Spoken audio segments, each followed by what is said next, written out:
दोस्तों, एकता में बहुत शक्ति होती है। एकता राष्ट्र के विकास में एक प्रमुख भूमिका निभाती है। बहुत से कार्य जो हमें लगता है कि ये असंभव है, वे भी इस शक्ति के जरिए संभव हो जाते हैं। एकता की शक्ति को आज मैं एक कहानी के माध्यम से समझाने का प्रयास करूंगा। I hope you will watch this video completely. तो हेलो दोस्तों, मैं हूं कन्हैया सोलंकी और आप देख रहे हैं आपका अपना यूट्यूब चैनल के स्टोरीज। पुराने समय की बात है, एक जंगल में एक बहुत विशाल बरगद का वृक्ष था। उस पेड़ पर बहुत सारे कबूतर रहते थे। वो सारे कबूतर उस जंगल में घूम घूम कर अपने भोजन और जल की तलाश करते और अपना भरण पोषण करते थे। उसी झुंड में जिंदगी भर का अनुभव समेटे एक बूढ़ा कबूतर भी था, जिसका कि उस झुंड के सारे कबूतर बहुत सम्मान करते और उसकी बातों को मानते थे। One day hunter came to that forest. और दोस्तों, उस बहेलिये की नजर उस वृक्ष पर बैठे कबूतरों के झुंड पर पड़ी। कबूतरों को देखकर उसकी आंखों में चमक आ गई और उसने अपने मन में कुछ सोचा और वहां से वापस चला गया। लेकिन बूढ़े कबूतर ने उसे देख लिया। दूसरे दिन भरी दोपहरी में वह बहेलिया फिर उसी वृक्ष के नीचे आया और उसने देखा कि because of the hot sun and heat सारे कबूतर पेड़ पर आराम कर रहे थे। उसने बरगद के नीचे जाल बिछा दिया और कुछ दाने बिखेर दिए और दूसरे पेड़ के पीछे जाकर छुप गया।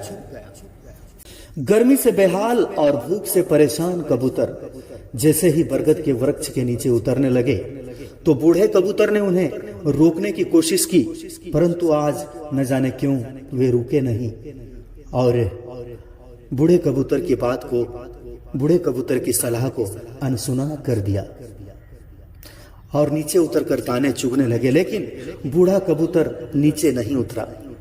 बूढ़े कबूतर की नजर दूसरे पेड़ के पीछे छिपे हुए उस शिकारी पर पड़ गई तो उसे उस बहेलिये की योजना समझते देर नहीं लगी।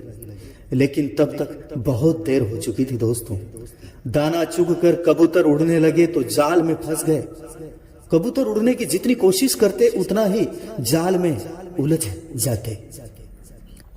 इधर दूसरे पेड़ के पीछे छुपे शिकारी ने देखा कि सारे कबूतर जाल में फंस चुके हैं, तो वह जाल के पास आया तो सारे कबूतर बहुत डर गए।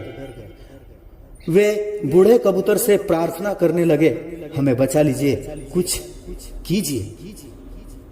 बूढ़े कबूतर ने एक आइडिया दिया, तुम सभी जाल समेत एक साथ उड़ने की कोशिश करो। सभी बोले, ऐसा कैसे संभव हो सकता है, हमसे नहीं होगा ये।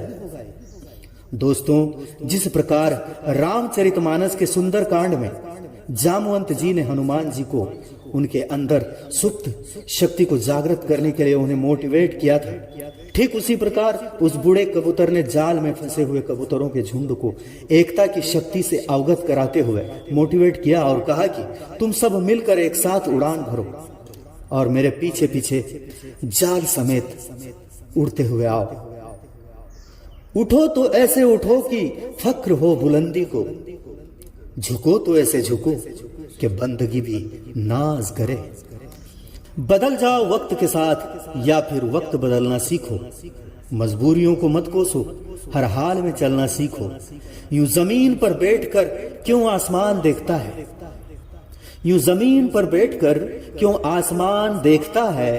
पंखों को खोल, जमाना तो सिर्फ उड़ान देखता है।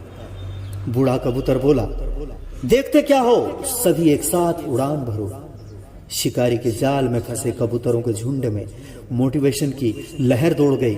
एकता की शक्ति प्रचंड हो गई। एक साथ सभी ने उड़ान भरी। बहेलिया देखता रह गया। कबूतरों का वो झुंड जाल समेत उड़ गया। बूढ़ा पथ प्रदर्शक कबूतर आगे आगे, कबूतरों का झुंड पीछे पीछे। दोस्तों, आजाद पंछी बनने का मजा ही अलग है। आजाद पंछी बनने का मजा ही अलग है। अपनी शर्तों पर जीने का नशा ही अलग है। बूढ़ा कबूतर जाल में फंसे कबूतरों को एक पहाड़ी पर ले गया जहां उसका एक चूहा मित्र रहता था। बूढ़े कबूतर ने उसे सारा किस्सा सुनाया, सारा वृत्तांत सुनाया, सारी कहानी सुनाई।